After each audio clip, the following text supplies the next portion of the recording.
The photograph of Eleanor Vance was an object both curious and haunting, a visual enigma that seemed to reach out from the past.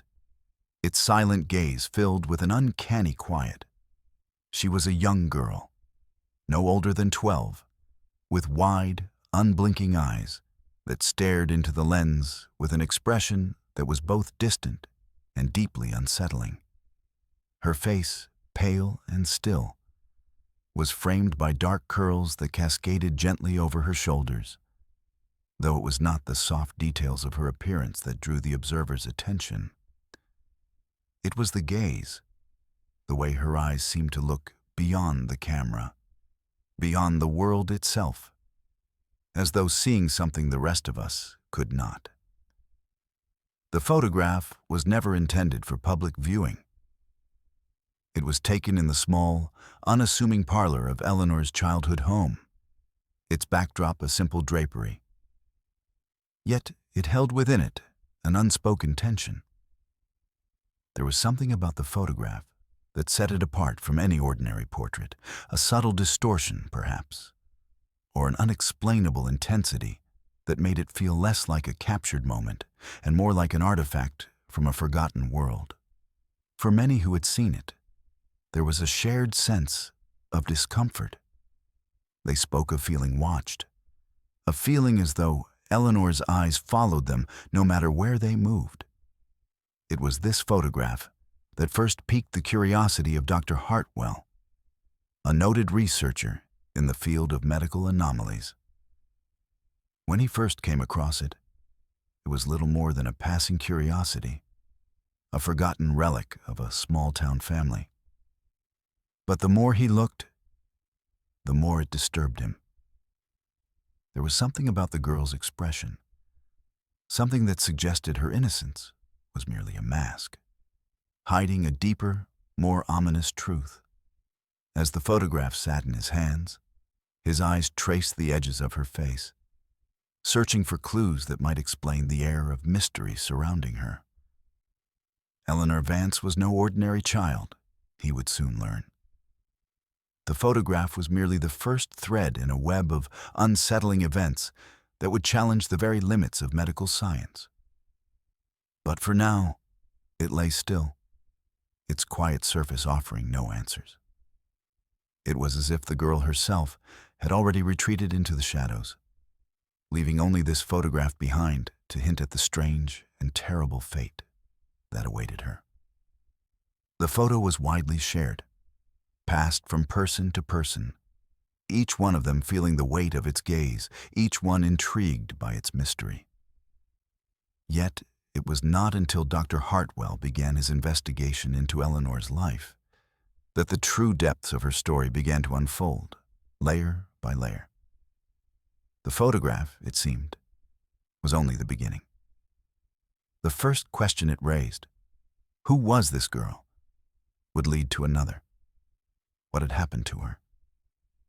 And with each subsequent question, the answers grew darker, more perplexing, and undeniably dangerous. Thus, the photograph was not just a relic of a bygone time, but a dark invitation into the labyrinthine mystery of Eleanor Vance's life. A life that was no less enigmatic, no less troubling than the haunting image it left behind. Eleanor Vance was born in the quiet solitude of a rural town, a place where the earth seemed to hold on to its secrets, and the wind whispered softly through the trees, carrying with it tales of the past. To the untrained eye, her childhood was one of peaceful simplicity. Her days were spent in the verdant fields that bordered the town, where the sun kissed the land and the air smelled of fresh grass and wildflowers. The town was small, the kind where everyone knew each other's name and secrets were few, except, perhaps, the one that Eleanor would come to embody. Her parents, Claire and Edmund Vance, were kind-hearted and devoted, and from the moment Eleanor was born, they had seen nothing but sweetness in her. She was a delicate child, her laughter like a soft melody that would fill the empty spaces of their home. But there was something about her, something that lingered at the edge of their awareness, that made them uneasy. It began when she was just 5 years old. At first, it was nothing more than small, inexplicable occurrences that left them unsettled. Eleanor would wander into the woods behind their house and return with stories of things she could not possibly have seen. Strange creatures, shimmering lights, and dark shapes that flitted between the trees, all of which were dismissed as the wild imaginings of a child. But Claire and Edmund couldn't shake the feeling that there was more to it. As Eleanor grew older, the oddities only increased in frequency. At the age of 7, she began to speak in a way that defied explanation. Words would spill from her mouth, not in the way children normally speak, but in complex phrases that seemed too mature for her age. At first, Claire attributed it to an overactive imagination. But there was something in Eleanor's tone, a certain weight to her words, that suggested a depth of knowledge beyond a child's capacity. The most disquieting incident came one evening when Eleanor, playing in the garden, spoke of the death of a local farmer, an event that had yet to happen. "Mr. Yates will be found by the creek tomorrow," she had said, her voice eerily calm, her eyes distant. The next day, to the horror of the community, Mr. Yates was discovered by the creek, lifeless, his body cold and still. There was no explanation for how Eleanor could have known, and the townspeople began to whisper. Was it merely coincidence? Or was there something more to the child's words? Eleanor's behavior continued to perplex her parents. She seemed to possess an uncanny sensitivity to the emotions of those around her, often saying things that felt too pointed, too insightful for a girl her age. She would comfort her mother when she was feeling melancholy, speaking in phrases that suggested she could see into Claire's very soul. Yet, these moments were never accompanied by the usual signs of empathy. A child's gentle touch or the soft innocence of a hug. Instead, Eleanor's gestures were almost clinical, as though she understood too well the human condition and its vulnerabilities. And then, there were the nights. It was on these quiet, moonless nights when Eleanor would sit alone by the window, staring into the darkened horizon with a faraway look in her eyes. Her parents would often find her like this, silent and still, as though she were listening to something just beyond their reach. When asked, Eleanor would give vague, cryptic answers. "I'm listening to the voices," she would say, her gaze never wavering from the empty night outside.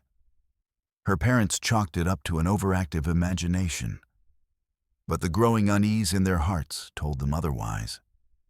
In the eyes of the townspeople, Eleanor remained a sweet, innocent child. Her strange behavior explained away as nothing more than the eccentricities of youth. But as the years passed, the unease deepened. The same townsfolk who once greeted Eleanor with warm smiles now looked upon her with suspicion, their once innocent gazes shifting towards something darker, more foreboding. And all the while, Eleanor remained blissfully unaware, her innocence acting as a shield against the mounting questions that surrounded her. She had not yet realized the full extent of her differences, nor the strange path that lay ahead. To her, the world was still a place of wonder, filled with secrets that only she seemed able to understand. But as her childhood progressed, the weight of those secrets would grow too heavy to bear, and the truth would begin to unravel in ways that no one could have foreseen. At the age of 12, Eleanor Vance began to change in ways that defied the understanding of even the most experienced physicians. What started as a subtle shift in her demeanor soon transformed into an alarming series of physical alterations, each more disturbing than the last. It was as though her body had forgotten its natural course, choosing instead to follow an unfamiliar, erratic rhythm. It began one summer morning when Eleanor's parents noticed her discomfort. At first, it was a minor thing, an ache in her joints that left her rubbing her hands as though the muscles beneath her skin had suddenly grown too tight. Her once delicate frame, slender and willowy, began to show signs of unnatural growth. Her limbs lengthened in ways that seemed too rapid, too disproportionate, as though the years of her childhood were being condensed into a few short weeks. Her mother, Claire, who had always prided herself on knowing her daughter's every need, could not fathom what was happening. The first doctor they sought out was a local general practitioner, whose gentle demeanor was not enough to mask the fear in his eyes when he examined Eleanor. Her pulse was erratic, her temperature fluctuated unpredictably, and her bones creaked with a low, unsettling sound that seemed impossible for a growing child. Yet, it was the signs beneath her skin, those that were not immediately visible, that troubled the doctor the most. Eleanor's veins, once faint and subtle, were now dark and prominent, twisting beneath her skin like black rivers beneath a pale, fragile surface. The doctor could offer no explanation. It's as though her body is accelerating, but there's no natural cause for it, he said, his voice wavering. I'm afraid this is beyond my expertise. Desperation drove Claire and Edmund Vance to seek out specialists from cities miles away. They consulted one renowned pediatrician after another, but each visit brought only more questions, no answers. The physicians were baffled. Eleanor's symptoms did not align with any known medical condition. Her hair grew thicker, more lustrous, yet it came in uneven patches, as though it were rushing to catch up to the rest of her body's strange transformations. Her skin, once soft and fair, became increasingly taut, stretched over muscles that seemed to grow and reshape unnaturally. Yet the most disconcerting change was in her eyes. At first, it was subtle. The pupils began to dilate unnervingly in low light, her irises shifting in color from a soft brown to something darker, more unsettling. But over time, her eyes seemed to gain an unnatural intensity, a depth to them that left even the most experienced doctors uneasy. They described her gaze as otherworldly, as though she were no longer merely a child, but something else entirely, something outside the natural laws of human biology. With each doctor Eleanor saw, the prognosis remained the same. There is no explanation. Each physician would conduct tests, run blood work, examine her body, and then, with increasing hesitation, advise her parents to seek solace in the hands of another. The endless cycle of medical appointments left Eleanor exhausted and her parents in a constant state of turmoil. The child they had known seemed to slip further away with each passing day, her body twisting and growing, her face becoming more difficult to recognize. By the time they sought out a renowned specialist in a distant city, Eleanor's condition had worsened. Her growth was not only physical, it was mental as well. She began to speak in ways that unsettled even her parents. She would sit at the dinner table, staring at her food for long moments, her hands trembling slightly as she lifted her fork. "I'm not the same," she said one evening, her voice soft, as though speaking a secret. "I'm changing." Her mother's heart clenched at the words, and her father, ever the pragmatist, simply reached across the table, brushing his hand over Eleanor's. "You're just growing up, Ellie. Nothing more than that." But the truth was, this was no ordinary growth. The doctors, with all their tests and examinations, could not explain the rapid, unnatural changes taking place in Eleanor's body. There was no disease, no genetic anomaly, no simple explanation that could account for the bizarre transformations she was undergoing. Her bones grew in length and girth, as though stretching beyond their natural limits. Her skin, taut and unnervingly pale, grew paler still. Her body seemed to age at a rate that far exceeded the natural progression of time. Yet, despite all the changes, Eleanor's mind remained untouched, at least in the ways that one could measure with tests and observation. There was no sign of mental deterioration, but neither was there any sign of the girl who had once played in the fields, laughing and carefree. This illness, this affliction, was not one that could be explained by science, nor by any known medical framework. And so, as the weeks turned into months, Eleanor Vance's family found themselves adrift, caught in the growing horror of an illness that twisted the body but left the mind untouched. An illness that no one, no doctor, no expert could name. The only certainty was that the girl they had once known was no more, and in her place was something far more unsettling. Dr. Thomas Hartwell was a man defined by logic. A renowned medical researcher known for his cold, precise reasoning, he approached every case with the belief that science, no matter how complex, could offer an explanation. He had seen countless strange ailments, perplexing diseases, and bizarre cases. Yet in his mind, there was always an answer. One that could be uncovered with enough study, analysis, and above all, rational thought. So, when he was first called to investigate the condition of Eleanor Vance, he did so with the quiet confidence that had served him throughout his career. He had heard the rumors, of course, the whispers about the strange symptoms, the rapid, inexplicable changes in the girl's body. But he had always dismissed such stories as exaggeration. He was certain that the reality would be far less mysterious, something that could be explained away through conventional medicine. Upon arriving at the Vance household, Dr. Hartwell was greeted by a scene that, on the surface, seemed no different than any other rural home. But as soon as he laid eyes on Eleanor, seated silently in a corner of the living room, his skepticism began to waver.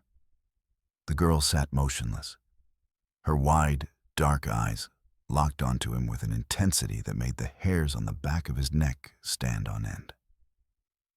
Eleanor appeared every bit the child she was, but there was something unsettling in her gaze, something beyond her years, beyond anything he could explain with his medical training. Her body, unnaturally long and thin, seemed to stretch in unnatural ways. Her limbs too long, her bones too sharp. The color had drained from her face, leaving her skin a ghostly, almost translucent hue. But what disturbed him the most was the sense of stillness about her, the way she seemed to exist in a space between childhood and something much older, much darker. Dr. Hartwell began his examination, methodically running through the standard procedures. He checked her vital signs, pulse, temperature, blood pressure, all of which were, at least on the surface, within the expected range. There were no obvious signs of fever or infection.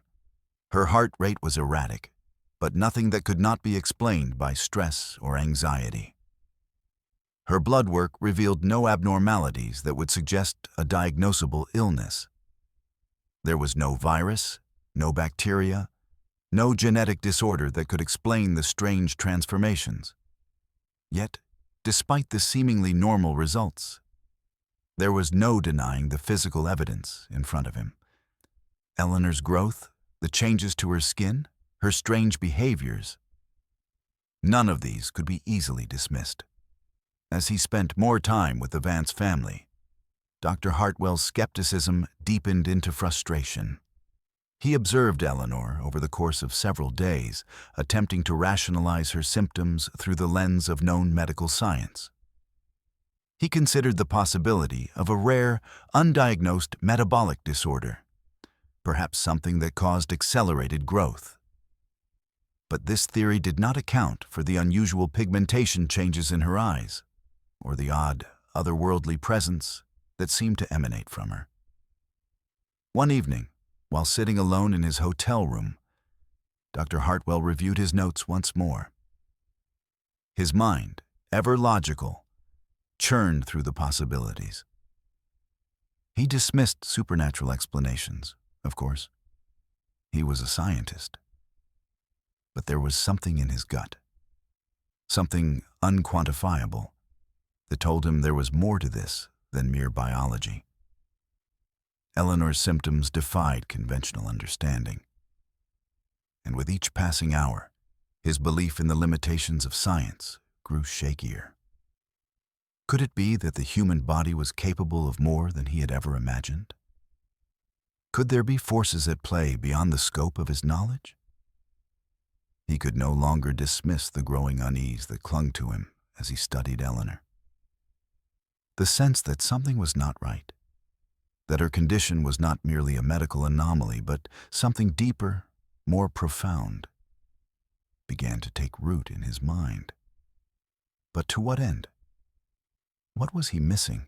What explanation, if any, could possibly account for this strange, disturbing phenomenon? Dr. Hartwell's doubts only deepened when, one evening, Eleanor spoke to him in a way that felt completely alien to her. She had been quiet for most of the day, her eyes downcast, lost in thought.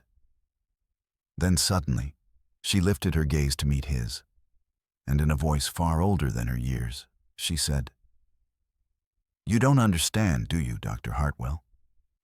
You think you can explain me, but you can't. No one can." Her words sent a chill through him, and for the first time, he questioned everything he thought he knew about the human body and the mind. Was she aware of something he wasn't? Could this illness, this affliction, be something more than medical science could explain? As the days passed, Dr. Hartwell found himself growing increasingly obsessed with the case. He could not dismiss it, could not rationalize it away with the cold, detached reasoning that had once been his cornerstone. The more he observed Eleanor, the more his understanding of human biology began to crumble. He found himself staring at her photograph late at night, his thoughts racing as he grappled with a truth he was not yet ready to confront. Eleanor's condition was not a medical mystery to be solved. It was a profound question to which science might never have an answer. In that moment, Dr. Hartwell realized that his journey into Eleanor's case was not just an investigation into an illness. It was a confrontation with the limits of knowledge itself, and the further he ventured into the depths of her mystery, the more he questioned whether there were forces at play that had no place in the sterile, logical world he had once inhabited. Eleanor Vance's condition had grown progressively worse in the months since Dr. Hartwell's arrival. The failed medical treatments had become a painful, repetitive cycle, a relentless parade of specialists, medications, and procedures, each promising relief, only to end in disappointment. Each attempt to return her to normalcy seemed to push her further away from it, deepening the enigma of her condition. The family, once hopeful, now found themselves exhausted, both physically and emotionally. Claire and Edmund, desperate to see their daughter healed, clung to the belief that somewhere, someone might hold the key to unlocking the mystery. They subjected Eleanor to every conceivable treatment, from the traditional to the experimental, in the hope that something, anything, might provide a solution. But with each passing day, her body continued to change in unnatural ways. The first round of treatments had involved hormone therapy, prescribed in an effort to control the growth spurts that had twisted her limbs. Yet, despite the doses, her body only seemed to accelerate its rapid, unnatural expansion. Her legs lengthened further, her arms stretched beyond the proportions of a normal child, and the skin that covered her form grew tighter, almost painfully so. The treatments had promised to slow down her growth, to allow her body to catch up with its rapid changes, but instead, they merely intensified the effects. Next came the neurological evaluations. Electroencephalograms were conducted, designed to measure the electrical activity in Eleanor's brain, in the hope that some neurological anomaly might explain her erratic behavior. But the results were inconclusive, her brain activity appearing perfectly normal. There was no sign of abnormality, no hint of the mental deterioration that many of the doctors had feared. And yet, as the days wore on, Eleanor's behavior became increasingly bizarre, pushing the boundaries of what medical science could explain. It was during these long months of failed treatments that Eleanor began to exhibit strange, almost impossible behaviors. One morning, after a particularly taxing round of tests, she lifted an entire dining table with one hand, holding it effortlessly above her head as if it weighed nothing. Claire and Edmund, who had witnessed their daughter's growing strength with mounting terror, could not comprehend how such a feat was even possible. Eleanor's body, so thin and frail-looking, should not have been able to perform such an act. But there it was, a grotesque demonstration of unnatural power that defied every principle of biology. Later that same week, as they sat in their small living room, Eleanor spoke cryptically about events she could not have known about. Places, people, and incidents from far away. "It's happening in Boston," she said, her voice eerily calm. "They're going to find something beneath the streets. You won't believe what it is." Edmund had dismissed the comment at first, assuming it to be the ramblings of a child confused by the barrage of medications and treatments she'd endured. But 3 days later, news reports confirmed that an excavation project in Boston had uncovered an ancient, long-forgotten tunnel beneath the city streets. The discovery was as inexplicable as Eleanor's words had been, and her eerie knowledge of the event shook her parents to their core. As the medical procedures continued to fail, Eleanor's physical condition became more alarming.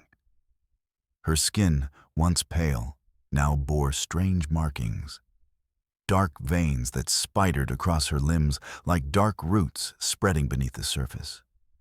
Her eyes, too, continued to shift in color, from brown to something darker, almost black, until it seemed as though there was no human trace left in them at all. She was changing. But into what? The medical community offered no answers. With each new symptom, they only retreated further, unable to provide any rational explanation for her condition. One evening, as the family sat in the living room, Eleanor's behavior grew even more disturbing. She spoke in a language no one could understand, her voice low and guttural, as though it were being pulled from a deep, unfamiliar place within her. Dr. Hartwell, who had visited the Vance home frequently by then, was there that night. He watched in silence as Eleanor's hands began to move in strange, deliberate gestures, as though she were casting some unseen spell. He had seen the medical charts, the test results, and he had listened to her family's accounts. But nothing he had studied in his years as a scientist prepared him for what he was witnessing. The medical treatments, despite their best efforts, had failed. The drugs, the therapies, the endless rounds of tests, none had brought her any relief. Eleanor's body, her mind, were slipping further from human understanding. She was becoming something other, something that no physician, no specialist, no scientist could comprehend. Dr. Hartwell, though reluctant to entertain such thoughts, found himself at the edge of something he had never before considered: the limitations of human knowledge. He had spent his career unraveling the mysteries of the body. But this was beyond the realm of science. He could no longer look at Eleanor's condition through the lens of medical textbooks and rational explanations. There was something else at work here. And it was in this terrifying realization that he began to doubt his own belief in the infallibility of science. For the first time, he wondered if there were forces at play in Eleanor's condition that defied all logic, forces beyond human comprehension. And all the while, Eleanor remained eerily calm, her bizarre feats of strength, her knowledge of distant events, and her unsettling transformations a silent testament to the reality of her illness, one that no treatment could reverse. She had become a puzzle that no one could solve. The first episode occurred on an evening bathed in the pale light of a dying autumn sun. Eleanor had been unusually quiet for several days, retreating into herself, sitting by the window and staring out into the yard with an intensity that unsettled even her parents. Claire and Edmund had grown accustomed to their daughter's strange behavior, but tonight felt different, as though something was coiling in the air, something that neither of them could name. It began with a faint sound, a low murmur, almost imperceptible, coming from Eleanor's room. At first, her parents dismissed it, assuming she had fallen into one of her strange, distant moods. But then the murmuring grew louder, sharper, its rhythm erratic and uneven. It was not the sound of Eleanor's voice, not the soft, familiar lilt they had known since childhood. No, this was something else. A guttural rasp, foreign, as though the words were not her own. Claire, her heart racing, rushed upstairs with Edmund close behind. When they reached Eleanor's room, they found her sitting upright in bed, her body rigid, her eyes fixed in a glazed, unblinking stare. Her lips moved, but it was not Eleanor's voice that emanated from her mouth.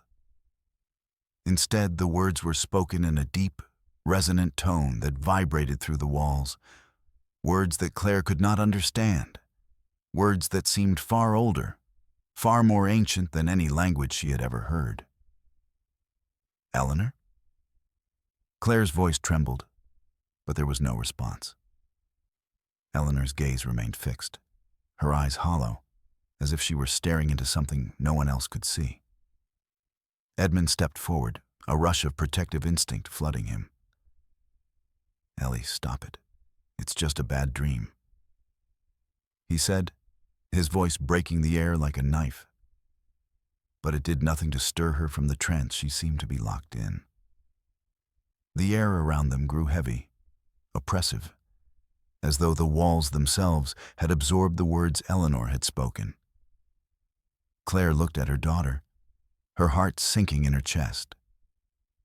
It was as if the girl in front of her was no longer their Eleanor, but a vessel for something darker, something that had taken root inside her.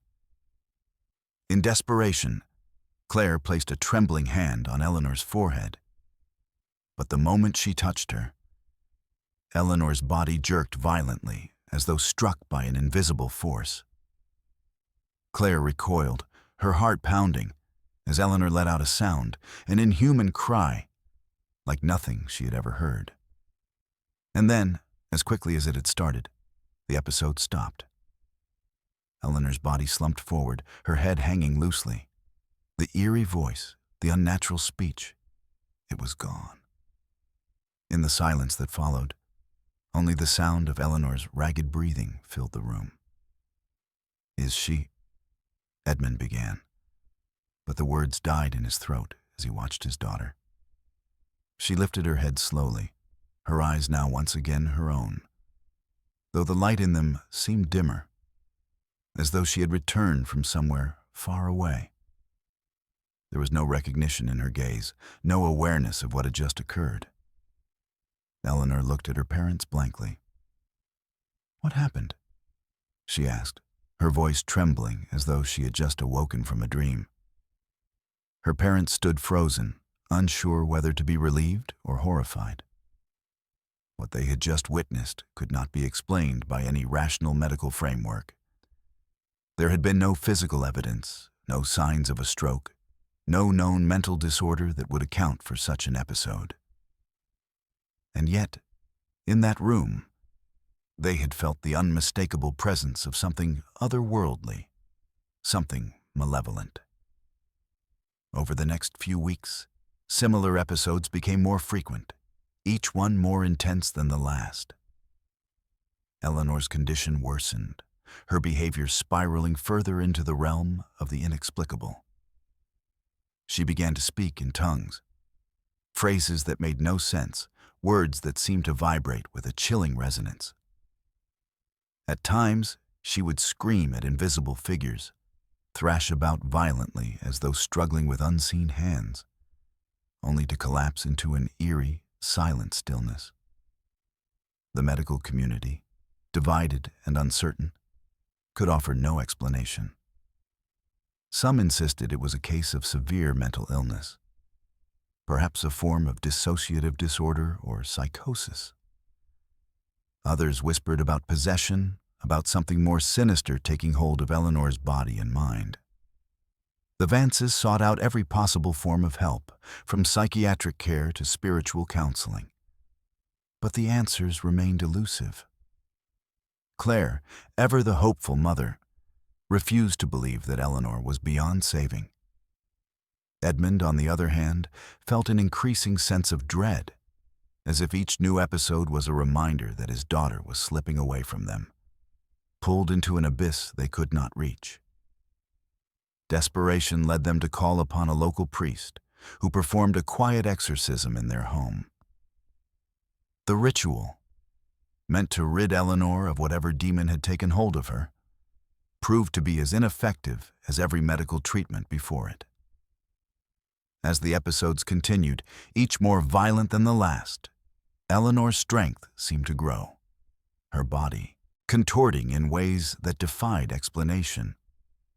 One evening, while her parents tried in vain to hold her down during one of these episodes, Eleanor managed to throw her father across the room with a single motion, her eyes glowing with an unnatural intensity.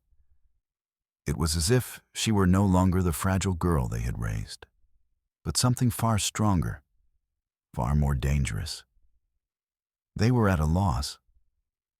Eleanor's condition had crossed into realms that defied the understanding of both science and faith.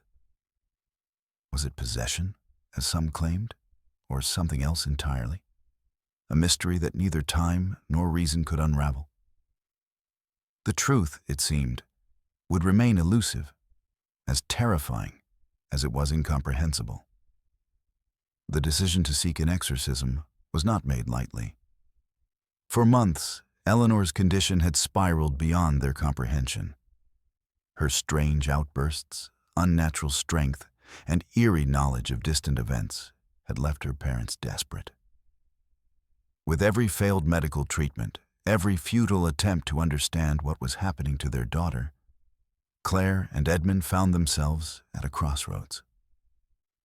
In the darkness of their home, under the heavy weight of mounting fear, they turned to the one thing that they had never truly believed in. Religion.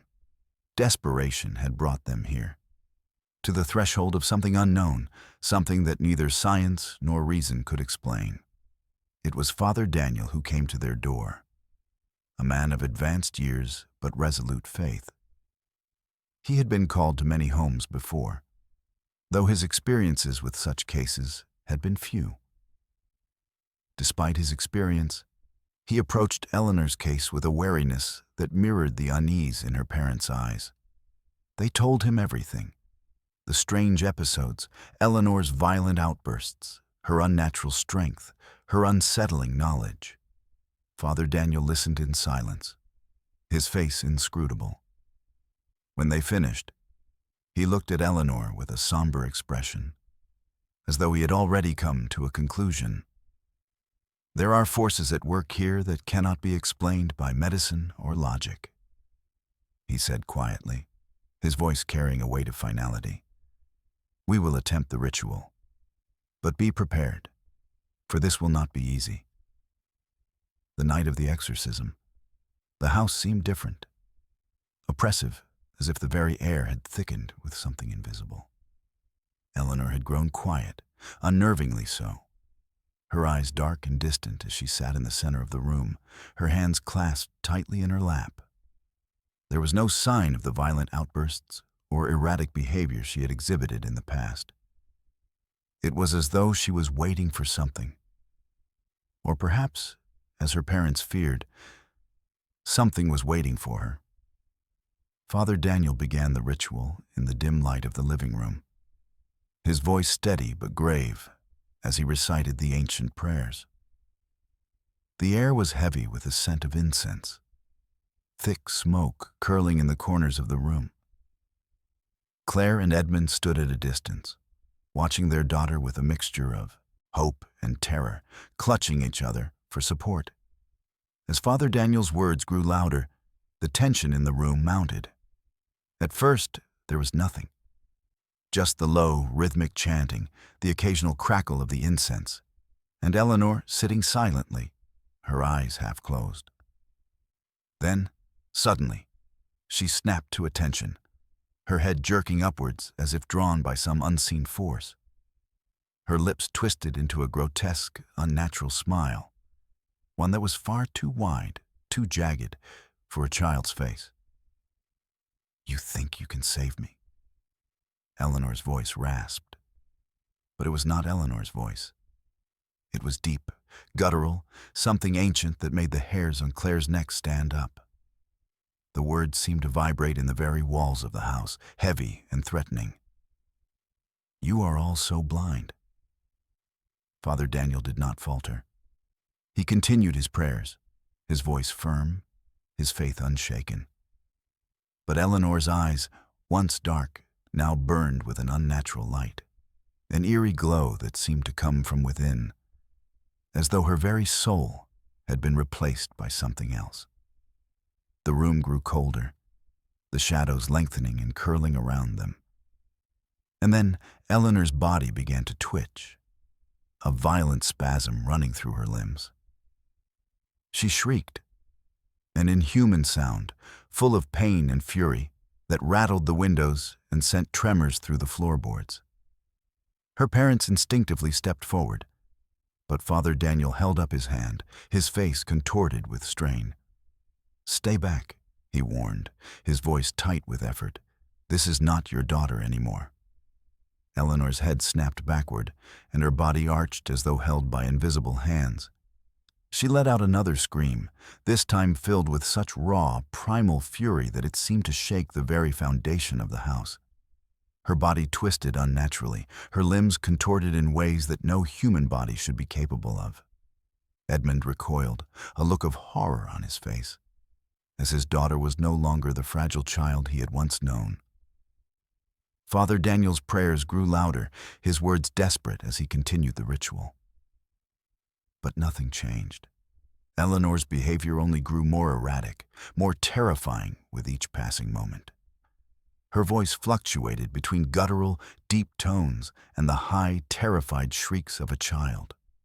Her hands, once placed calmly in her lap, now clawed at the air, grasping for something unseen, her nails digging into her skin until they bled. In the final moments of the ritual, the temperature in the room dropped sharply, and Eleanor's body went limp, collapsing forward onto the floor. For a long, agonizing moment, there was silence. Father Daniel stood over her, breathing heavily, his face pale and drawn with exhaustion. "I'm afraid," he began, but his voice faltered. His eyes, full of sorrow and defeat, met the parents' gaze. "The force within her is too strong. It is beyond my power to drive it out." The exorcism had failed. The ritual, despite its intensity, had not saved Eleanor. Her condition had only worsened. And now the house was filled with a new kind of terror. A terror that would no longer be driven away by prayers or rituals. The darkness that had taken root in Eleanor had grown stronger. And for the first time, her parents understood that their daughter was no longer their own. The battle was lost, and the war was only just beginning. The room was thick with the weight of their failure, and as Eleanor lay motionless on the floor, her chest rising and falling in slow, measured breaths, Claire and Edmund realized, with a cold clarity, that nothing, not medicine nor faith, would ever return their daughter to them. The photograph of Eleanor Vance had always been an innocuous object, a simple portrait taken during her childhood, framed and hung in the parlor of the Vance family home. It depicted Eleanor at the tender age of 6, her dark curls framing a face of innocent beauty. Her wide eyes, soft and unassuming, looked directly into the camera, their gaze full of curiosity, as though she had been caught unaware in the middle of a fleeting thought. To any outsider, it was merely a snapshot of a child on the brink of adolescence, a normal, happy memory of a life unmarked by the horrors to come. But as the investigation into Eleanor's disturbing condition deepened, the photograph began to take on a new, unnerving significance. It became a symbol, a chilling representation of something far darker, something that seemed to pulse with a quiet, hidden energy.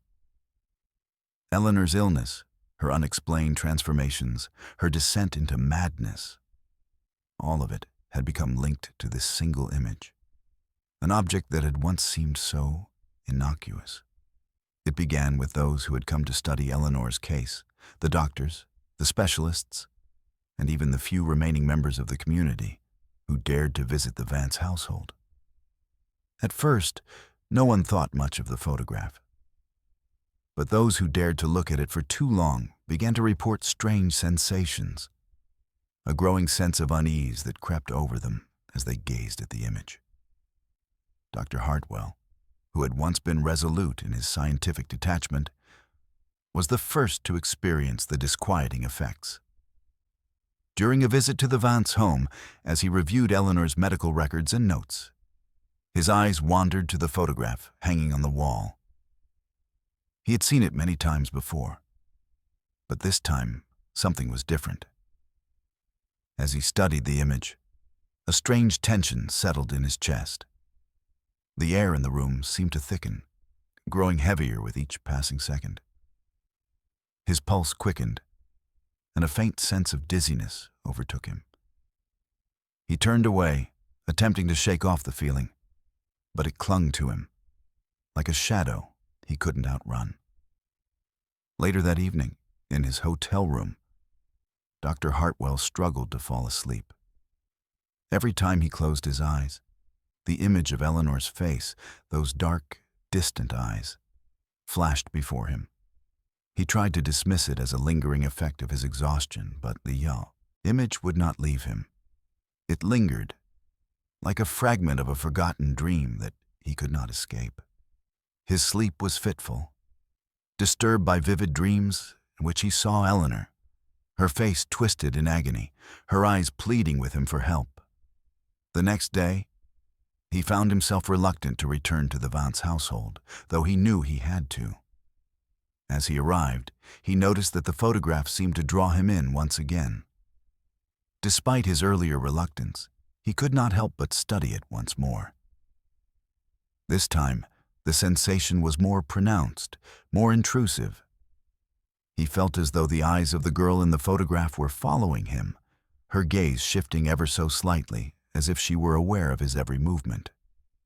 His stomach tightened with a growing sense of dread, a feeling that something was profoundly wrong. It wasn't just Dr. Hartwell who experienced these sensations. Others who had visited the Vance home began to report similar effects. One of the nurses, who had been assigned to monitor Eleanor's physical condition, described feeling watched whenever she passed the photograph. She spoke of dreams in which Eleanor's image appeared, not as a child, but as something far older, far more sinister. Her once innocent face now twisted in malice, her eyes black voids filled with rage. As the phenomenon grew, whispers began to circulate.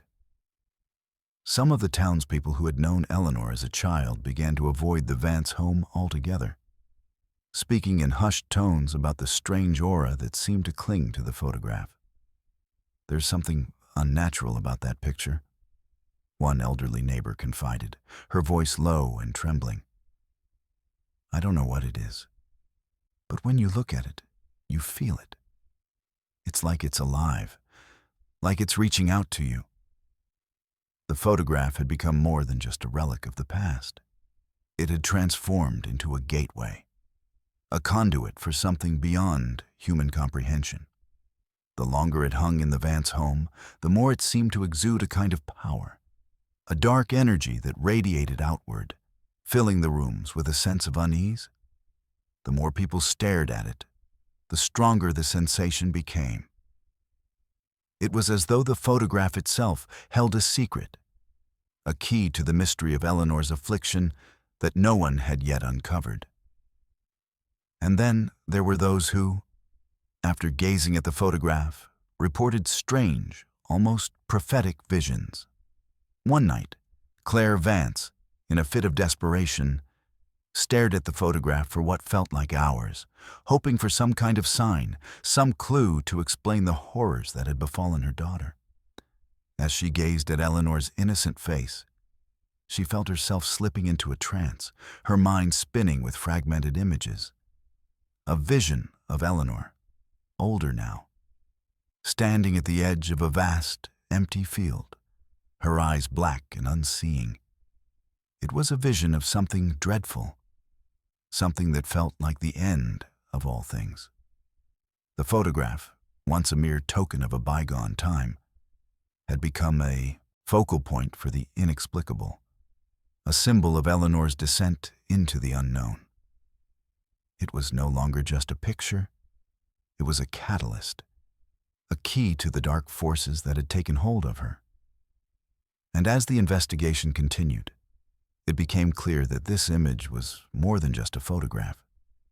It was a harbinger, a warning, and perhaps, in some twisted sense, the only clue that remained in the search for answers. But the answers it offered were not the ones Claire and Edmund wanted. They were not answers at all, but shadows, dark, shifting forms that seemed to mock their every attempt to understand. Eleanor's condition, once a shadow that had lingered at the edge of her family's existence, had grown into a monstrous presence that dominated their every waking hour. It was no longer just the oddities of her behavior or the unexplainable changes in her body that terrified Claire and Edmund. It was the crushing weight of their inability to help her. Each day they watched their daughter slip further into something they could neither name nor understand. And with every passing day, the strain on their hearts, their minds, and their marriage grew. For Edmund, the burden was particularly heavy. A man of reason and logic, he had once believed that every problem, no matter how complex, could be solved through the application of knowledge. He had spent years as a respected scientist, dissecting mysteries with a clear head and a steady hand. But now, with Eleanor's condition defying every explanation, every theory, he found himself drowning in doubt. The more he studied her symptoms, the less he understood. What once seemed like a puzzle that could be solved with enough data had become a grotesque, unsolvable riddle. He spent hours in his study, the papers and books on medical theory scattered around him like the remnants of his former certainty. Yet the more he researched, the more distant he felt from the man he used to be. There were no answers in the texts, no explanation for the impossible feats of strength Eleanor exhibited, no medical condition that could account for her eerie, otherworldly knowledge, no diagnosis that could explain her physical transformations. His mind, once sharp and assured, now seemed as fractured as his daughter's condition. Every night, he would sit in the darkened study, staring at the wall, feeling the pressure of the unknown crush him. It wasn't just the intellectual uncertainty that gnawed at him. It was the emotional toll, the guilt that twisted his insides as he watched Claire care for their daughter. Claire had always been the heart of the family, the unwavering support, the one who believed, no matter what, that her daughter could be healed. But even she was beginning to break. Claire's devotion to Eleanor was unshakable. Every morning, she was there beside her daughter, feeding her, comforting her, soothing her when the dark episodes overtook her. She never wavered, never faltered in her care, even when Eleanor's strange outbursts escalated, even when she would speak in that otherworldly voice or contort her body in grotesque ways that no human body should be able to endure. Claire's love for her daughter was as boundless as it had ever been, and yet, each passing day, it seemed to stretch her thinner, her patience fraying at the edges as Eleanor's condition deepened into something darker and more horrifying. Every night, as she lay beside Eleanor's bed, Claire would reach out to hold her daughter's hand, praying silently that the morning would bring some sign of relief, some glimmer of hope. But the mornings always came, and Eleanor was still the same. Her body stretched and twisted in unnatural ways, her eyes hollow and far away, her voice speaking in a language no one could understand. The emotional strain was taking its toll on Claire as well. Once a woman filled with warmth and optimism, she now found herself constantly on the edge of despair. Every touch from her daughter felt colder. Every word she spoke was another reminder of how far away Eleanor had become. The woman she had raised, the girl who had once laughed and played with her in the fields, was slipping through her fingers like sand. Edmund could see it in her eyes, the exhaustion, the quiet grief. Claire no longer had the same strength, the same belief that everything would one day return to normal. She no longer believed in their ability to save Eleanor. But still, she couldn't stop. She couldn't leave her daughter. Her love for Eleanor bound her to this terrifying path, even as it wore away her spirit. The toll on their marriage was just as severe. Edmund withdrew further into himself, unable to cope with the unrelenting despair. He would disappear for hours at a time, burying himself in his work, his theories, his attempts to make sense of the impossible. But it was never enough. He felt as though he was failing, not only as a father, but as a man of science, as someone who was supposed to provide answers and solutions. And the more he struggled, the further he seemed to drift from Claire, who remained steadfast, her devotion to their daughter now her sole focus. They had become strangers to each other. The quiet dinners had turned into silence, the shared glances replaced with looks of exhaustion and fear. There were no longer moments of tender affection or even the small conversations that once bridged the gap between them. The distance between Edmund and Claire widened each day, their grief pulling them in separate directions. They had both become so consumed by Eleanor's suffering that they had lost sight of each other entirely. And Eleanor, in her own twisted way, seemed to feed off their pain, her condition worsening as the divide between her parents grew.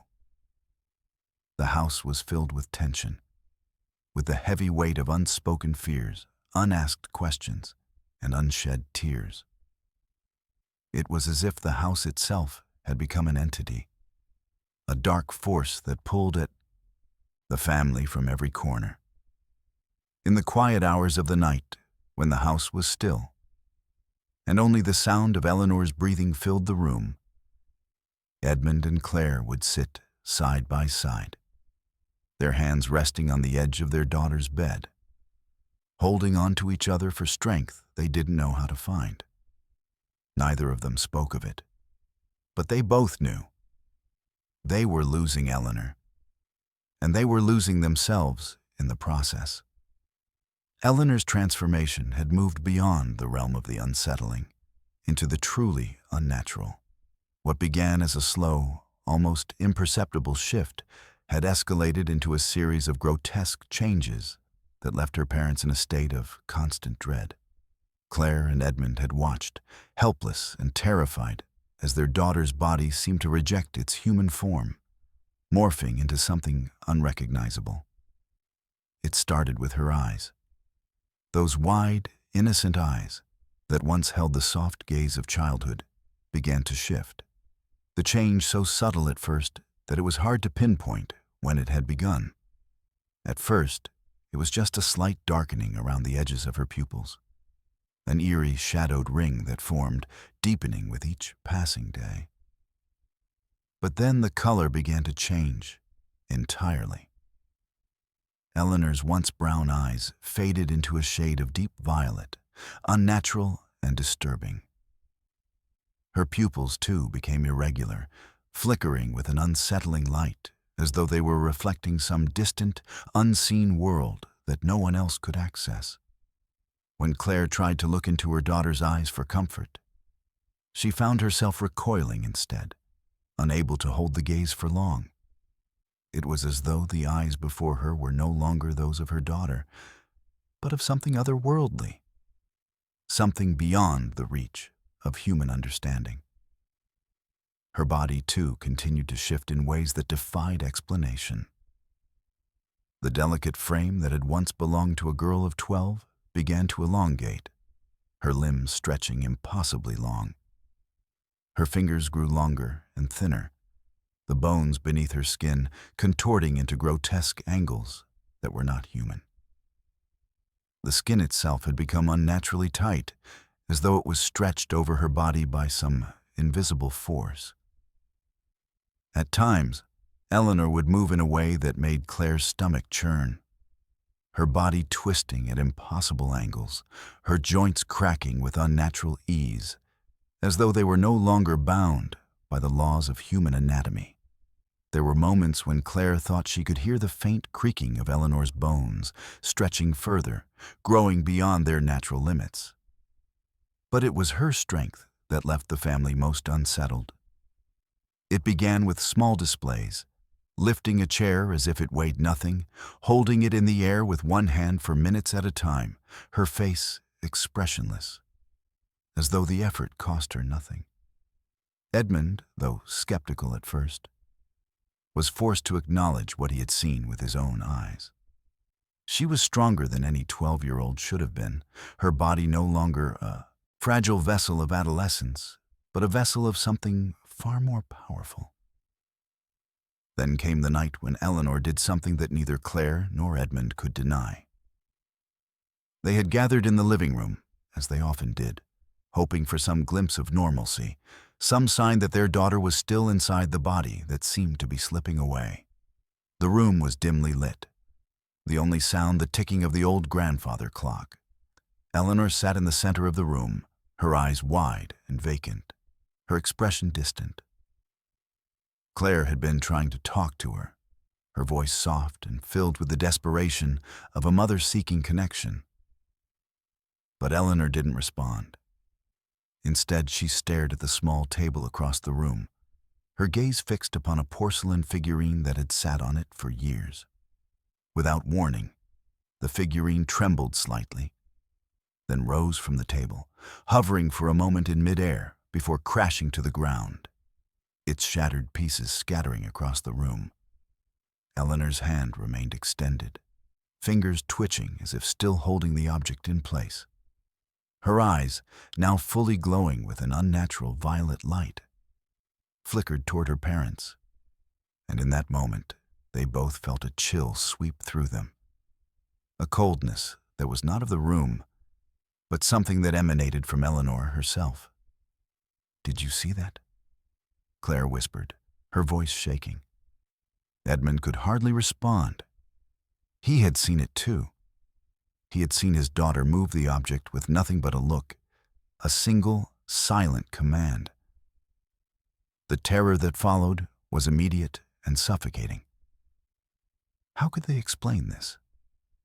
How could they deny that something beyond their comprehension was happening to their daughter? They had been holding on to hope, clinging to the belief that somehow, some way, Eleanor would return to them. But in the face of her unexplainable powers, that hope began to unravel. They had seen the strange shifts in her body, the unnatural strength, the flickering knowledge of distant events. But this was beyond anything they had imagined. For the first time, Eleanor's parents felt the full weight of their helplessness.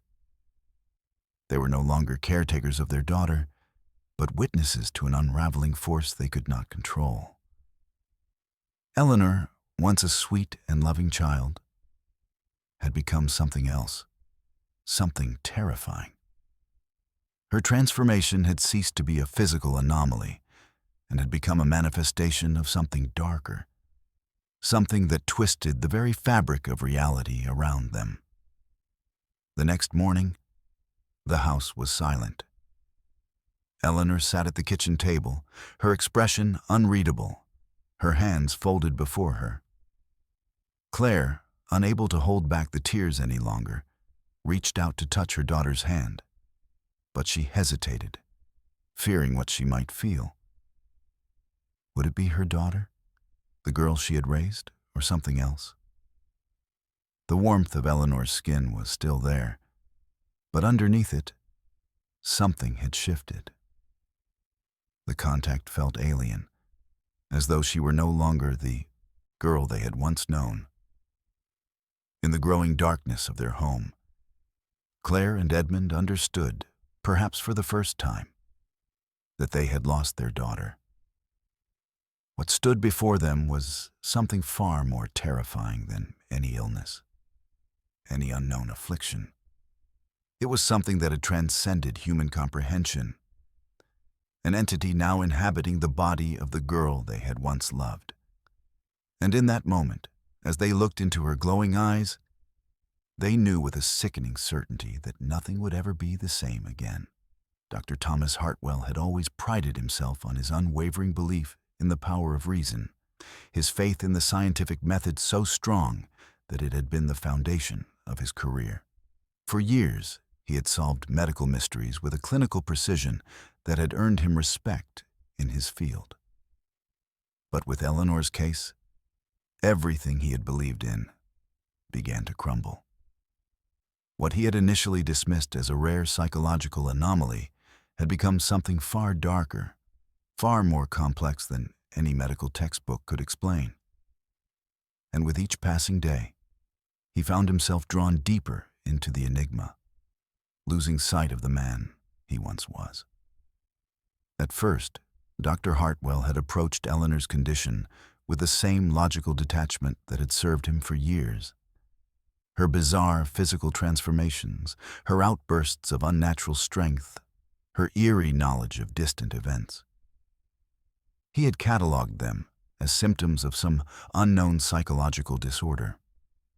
Perhaps a dissociative identity disorder or some form of extreme psychosis. He had hoped that with time, with the right treatments, he could uncover the root cause and return Eleanor to her family. But as the weeks passed, the explanations he had once found so reassuring began to disintegrate under the weight of the evidence. He had seen too much, observed too many inexplicable phenomena. The events surrounding Eleanor, her strange, shifting gaze, her unnatural powers, began to defy even the most outlandish theories. There was no medical explanation that could account for what he was witnessing. No known psychological disorder could explain the reality of Eleanor's behavior. Something else, something far beyond the realm of his understanding, was at play. Dr. Hartwell withdrew from his colleagues, unable to share his growing doubts. They had dismissed his findings, calling them outliers, anomalies that could not be taken seriously. There is always a logical explanation, they had told him, and for a time, he had believed them. But now, standing at the edge of an abyss he could not comprehend, he found himself questioning everything he had ever known.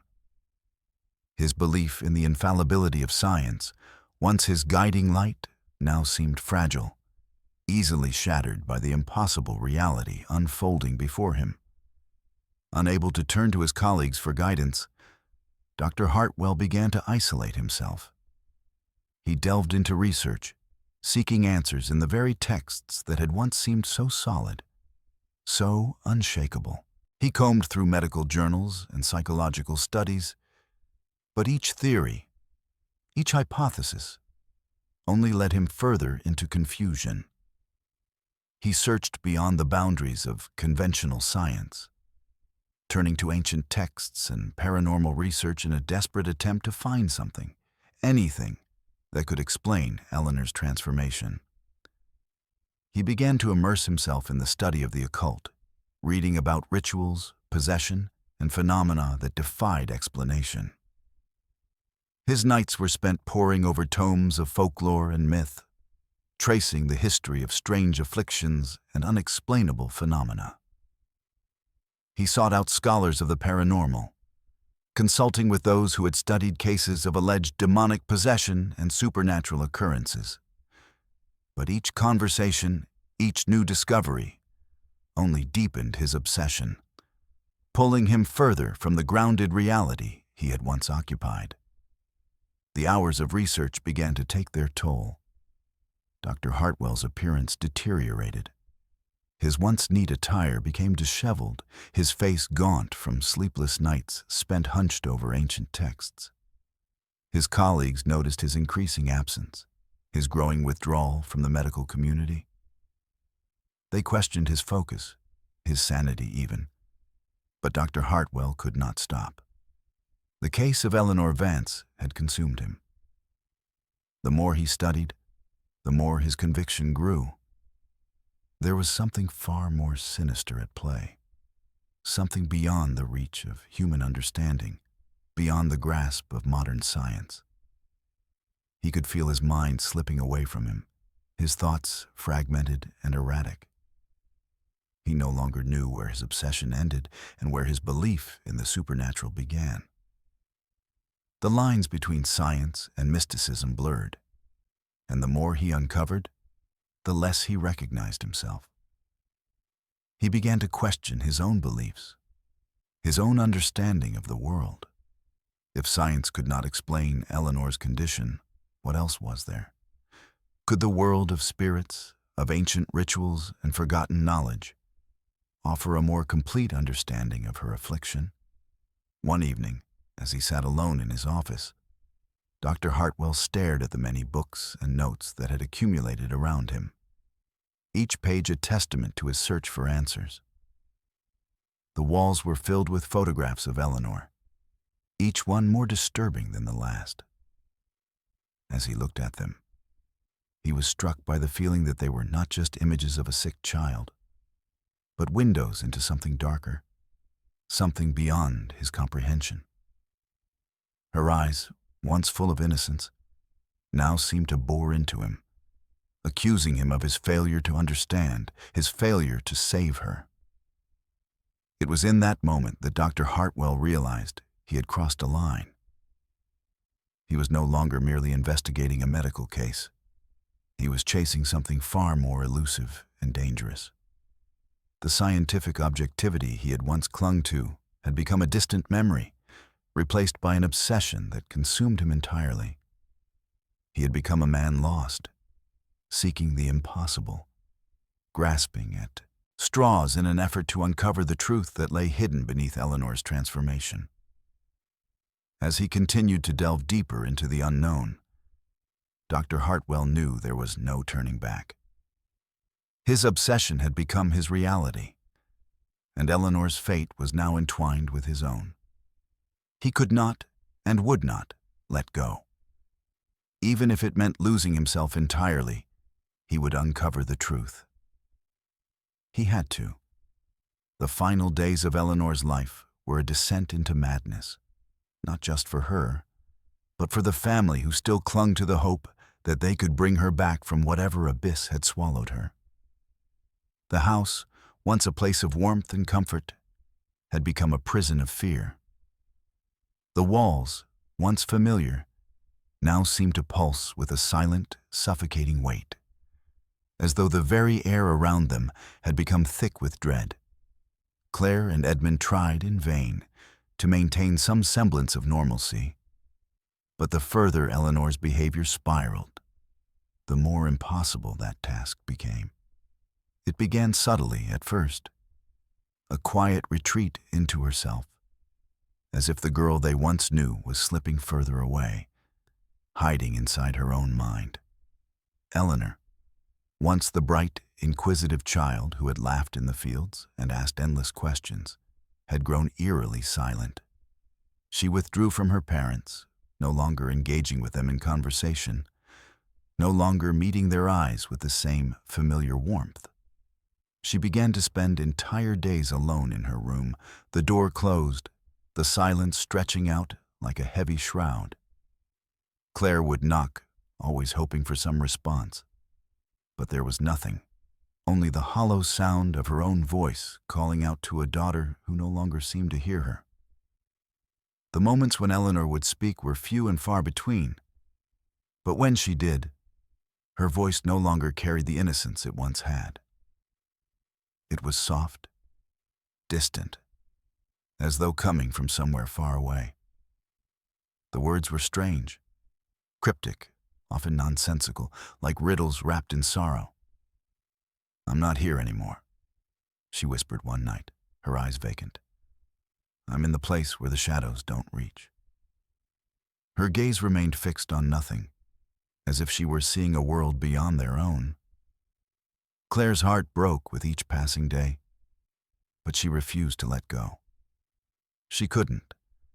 The love she had for her daughter, no matter how distant she seemed, held her in place, tethered to the girl Eleanor had once been. Edmund, meanwhile, had become a shadow of the man he had once been. His scientific mind, once the bedrock of his confidence, was shattered. No doctor, no medical team could offer a solution. Each visit, each failed attempt at intervention only deepened the family's despair. The endless tests, the consultations, the hopeful treatments, nothing had worked. Eleanor's condition had grown beyond the boundaries of medical science. It wasn't a disease, it wasn't a mental illness. It was something else, something that existed outside the realm of human understanding. And with each new development, Edmund's belief in reason, in science, slipped further away, leaving him grasping at the cold, dark air of the unknown. The terror that gripped their home was no longer confined to Eleanor alone. The house, once filled with the sounds of laughter and family dinners, was now a silent, oppressive place. The windows seemed to close in on them, and the once welcoming rooms now felt claustrophobic, as if the walls themselves were closing in. The air, thick with tension, seemed to pulse with an ominous energy, an energy that emanated from Eleanor herself. She no longer resembled the girl they had raised. The transformation had gone beyond the physical. It was in the way she moved, in the way her eyes darted from corner to corner, as though she were constantly watching for something just beyond their reach. It was in the stillness that followed her every step, a silence that spoke louder than any words. One evening, Claire sat by Eleanor's bedside, watching her daughter in the dim light. Eleanor had grown thin, her once youthful face now gaunt, the hollows beneath her eyes dark and unsettling. She no longer slept.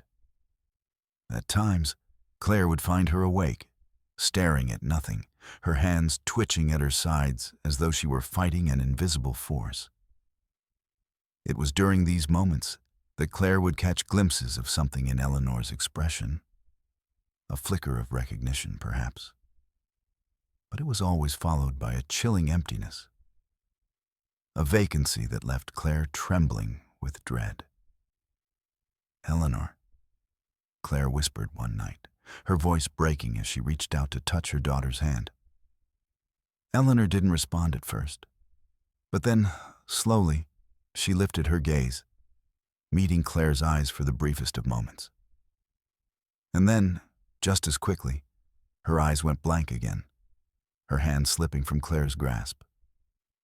"It's not me anymore," Eleanor said softly, her voice distant, her lips barely moving. "I'm gone." Claire recoiled, a gasp escaping her lips. She didn't know what to say, what to do. The child she had known, the girl she had raised with love and care, was fading before her eyes. She could feel it, the change, the shift. Eleanor was no longer the daughter she had known. Something else had taken her place, something that had worn her skin but was not her. The days that followed were filled with a growing sense of dread. Eleanor's behavior became more erratic, her movements more jerky, like a marionette being controlled by invisible strings.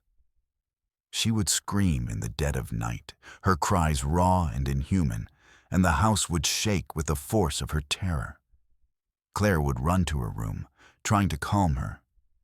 But Eleanor's eyes, those once familiar eyes, would be full of fear, full of something that was not her own. The girl she had known was gone, swallowed whole by something dark, something ancient. Edmund, now barely able to function, had retreated into himself. He could no longer bear to watch the slow unraveling of their family. The hope that had kept him going, first the medical explanations, then the quiet belief that somehow some miracle might save Eleanor, was gone. All that remained was a creeping, gnawing terror, one that no words, no explanations could ever fully articulate. And as Eleanor's days grew darker and more erratic, the house became not just a prison, but a tomb, a place where hope had died, and the very essence of fear had taken root.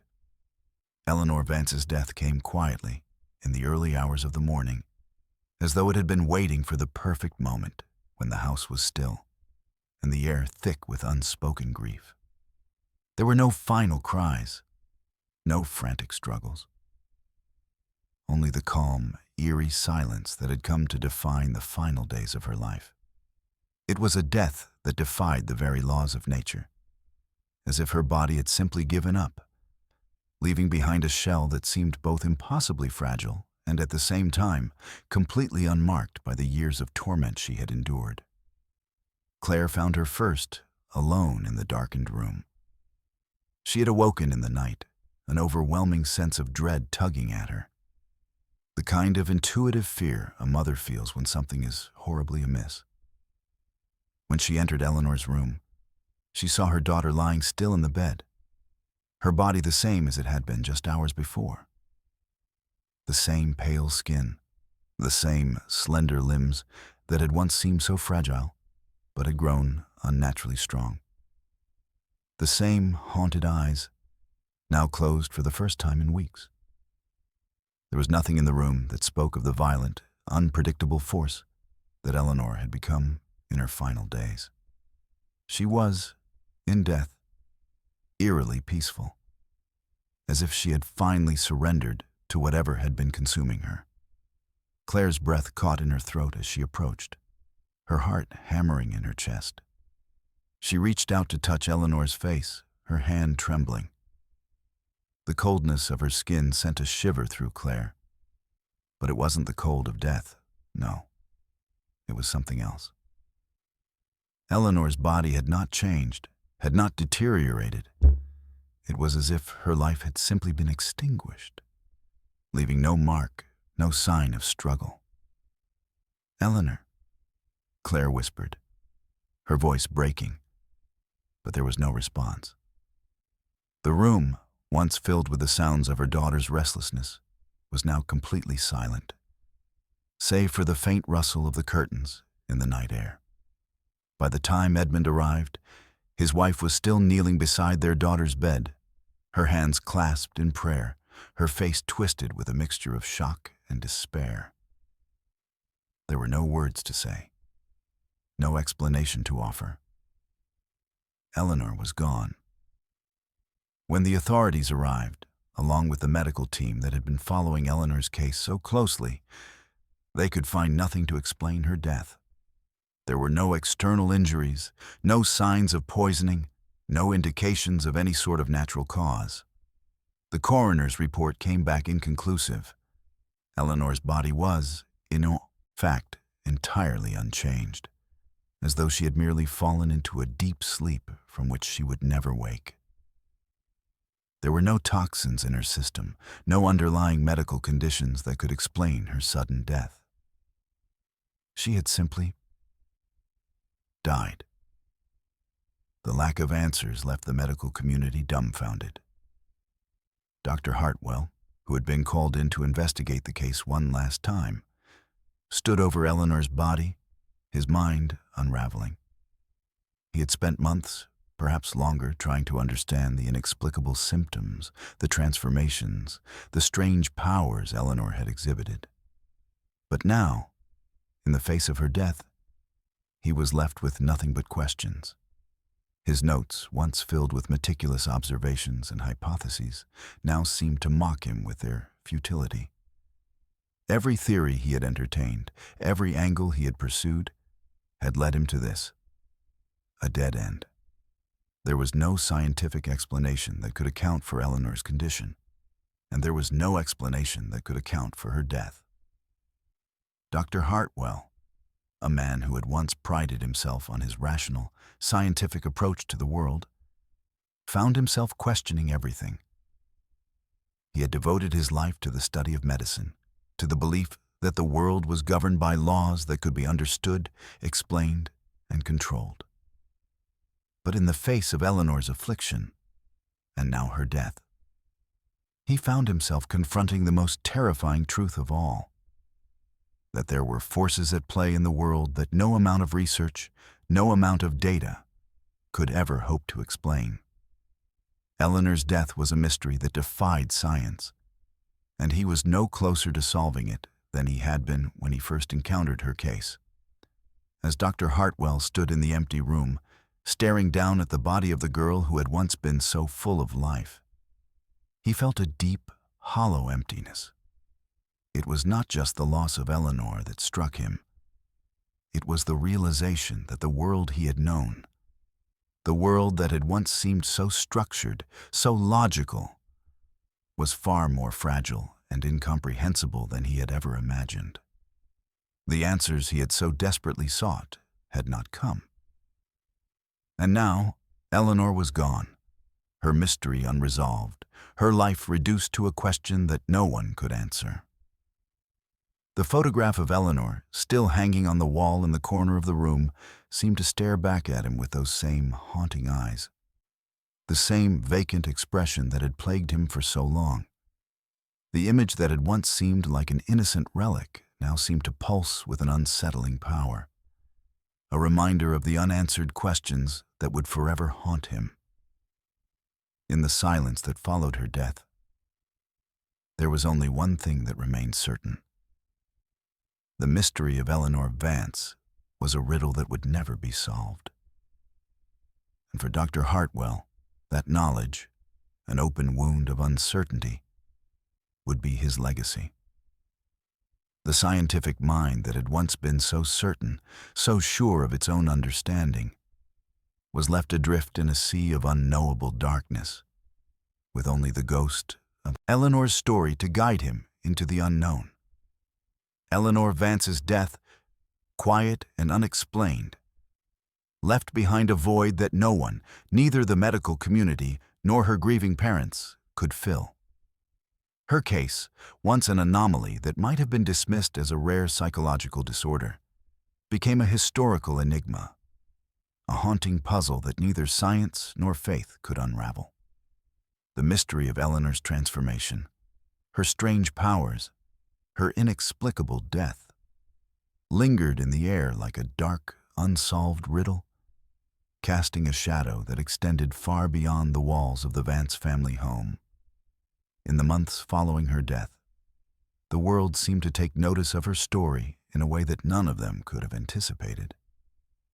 Scholars from universities around the world began to pore over the details of Eleanor's case, their minds racing to find some logical explanation, some way to place her suffering into a neatly defined box.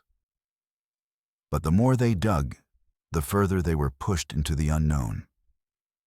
Medical experts scrutinized the reports, dissecting each symptom, each bizarre transformation. Psychologists speculated on rare disorders, some even suggesting that Eleanor had suffered from a form of dissociative identity disorder that manifested in physical changes. But there were too many anomalies, too many contradictions in the data for any one theory to hold. Paranormal researchers, too, found themselves drawn to Eleanor's case, sensing a connection to unexplained phenomena that extended far beyond the realms of human biology. They delved into the strange, unexplainable powers she had exhibited, the way she had moved objects with nothing but her mind, the eerie knowledge she possessed about events no one had told her. They pored over old legends of possession, of spirits inhabiting human bodies, and found echoes of Eleanor's affliction in ancient texts and folklore. But just as the medical community had failed to offer a clear answer, so too did the paranormal researchers fall short. There was no concrete evidence, no undeniable proof of the supernatural, only speculative theories and whispered accounts. The Vance family, in their grief, found no solace in the newfound attention their daughter's case had garnered. Eleanor's once innocent face, now immortalized in the photograph that hung above the fireplace, had become a symbol, though one that Claire and Edmund had not intended. The photo, a simple portrait of a young girl with dark, searching eyes, became the focal point of all the questions that surrounded her life. To the outside world, it was more than just an image. It was a key to a mystery that seemed locked in the past, a riddle that begged to be solved. And so the photograph was passed around, studied by countless researchers, its secrets whispered about in hushed circles. Some claimed that the photograph itself held the answer, that it was more than just a static image, that it contained a supernatural force all its own. The way Eleanor's eyes seemed to follow the viewer, the way her gaze seemed to pierce into the depths of one's soul, unsettled even the most seasoned researchers. Some theorists suggested that it was the photo that had somehow captured the essence of what had happened to Eleanor, as if her transformation, her descent into something beyond the natural world, had been imprinted upon the image itself. Theories of the photo's power ranged from the idea that it was a portal to another dimension, to the belief that it contained traces of Eleanor's tortured spirit, trapped in the moment it was taken. Some spoke of dreams they had after staring at the photograph, vivid, unsettling dreams where Eleanor appeared, not as the child in the picture, but as something far more twisted, her eyes glowing with an otherworldly intensity. Theories spun around it, some rational, others fantastical, yet none could claim to have uncovered its true meaning. Dr. Hartwell, now a broken man, obsessed over the photograph more than any other detail of the case. He had once believed that the medical world could provide all the answers, that each symptom could be unraveled through the right combination of knowledge and logic.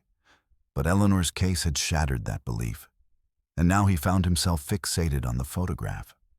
He spent countless hours alone in his study, staring at the image, searching for something he felt he had missed, as though the answers to his questions lay hidden within its depths. He had come to see the photograph not just as an artifact, but as a key to something larger, something beyond the boundaries of human understanding. It was as if, in the stillness of the picture, Eleanor was still watching, still waiting for the answers to be uncovered. For the public, Eleanor Vance became a symbol of the unknown, a figure whose mystery could never be solved, a story that would forever remain incomplete. Her name faded into the pages of obscure medical journals and paranormal research papers, a footnote in a long history of inexplicable phenomena, her case becoming more of a legend than a medical record. But to those who had known her, Eleanor's legacy was not one of answers. It was a haunting, unresolved question, a reminder that some mysteries were simply too vast, too complex to ever be fully understood. Her photograph, now immortalized in the annals of the Unsolved, would remain a silent testament to the enigma she had become, a symbol of the thin line between the known and the unknown, between the natural world and something far darker. Eleanor Vance's death, as quiet and mysterious as her life had been, left behind an unsettling void that could not be filled. The case that had once captured the attention of doctors, scholars, and paranormal researchers now lay in the shadows, its mysteries unsolved, its secrets locked away. No answers had come. No revelations had emerged to explain the inexplicable events that had surrounded her. The questions, instead of fading into obscurity, only seemed to deepen with time, growing larger, more ominous, as if the very nature of her affliction had defied the constraints of human understanding. In the years following her death, Eleanor's name became synonymous with unsolved mysteries. Her case was discussed in hushed tones, scribbled into obscure medical journals and paranormal texts. Researchers continued to delve into her past, poring over the records of her illness, her transformation, and her eerie powers. But none could come to a definitive conclusion. Was it a rare mental illness, a case of possession, or something else entirely, something beyond the reach of science, beyond the comprehension of even the most open-minded theorists? No one could say. And so, the questions remained. The photograph of Eleanor, taken in her youth, became an artifact of the enigma that had consumed her life. It was an image that had once represented nothing more than the fleeting innocence of a child. But now it stood as a symbol of the mystery that had claimed her. The photograph, her wide, dark eyes, the stillness of her expression, became a focal point for all the unanswered questions that surrounded her death. Those who gazed at it reported strange sensations, subtle shifts in the air around them, as though the photograph itself held some kind of power. Some claimed to experience vivid dreams or unsettling visions, where Eleanor's eyes seemed to follow them, where they could almost feel her presence, her distant gaze unsettling them in ways they could not explain. Others spoke of an overwhelming sense of unease, a feeling that they were being watched by something beyond the frame. The theories surrounding the photo grew wild and fantastical. Some believed it to be a portal to another realm. Others thought it contained a trace of Eleanor's spirit, trapped in the moment the photo had been taken. Yet, as with everything else in her case, no one could definitively explain what the photograph truly represented. The Vance family, meanwhile, continued to live in the shadow of Eleanor's death. Claire and Edmund, though broken by the loss of their daughter, had found solace in the quiet. But even they could not escape the lingering questions. They, too, felt the presence of something just beyond their reach. The feeling that the truth of what had happened to Eleanor was waiting to be uncovered, yet forever beyond their grasp. They had lost their daughter, but they had also lost their sense of certainty. The world that had once seemed so logical, so filled with answers, had suddenly become a place of shadows and mysteries, where even the most inexplicable tragedies could not be explained. As the years passed, Eleanor's story faded from the public eye, replaced by other sensational mysteries and medical anomalies. But her case never truly left those who had been touched by it. Dr. Hartwell, once a respected scientist, had never recovered from the unresolved nature of his involvement with Eleanor. The obsession that had overtaken him during the investigation never truly left him, and he became a shadow of the man he had once been, consumed by the questions he could not answer. He found himself haunted not only by the unanswered questions of Eleanor's case, but by the larger, more terrifying realization that some things, some phenomena, were simply beyond the realm of human understanding. And so, Eleanor's story, though tragic, became a tale of profound wonder and unease.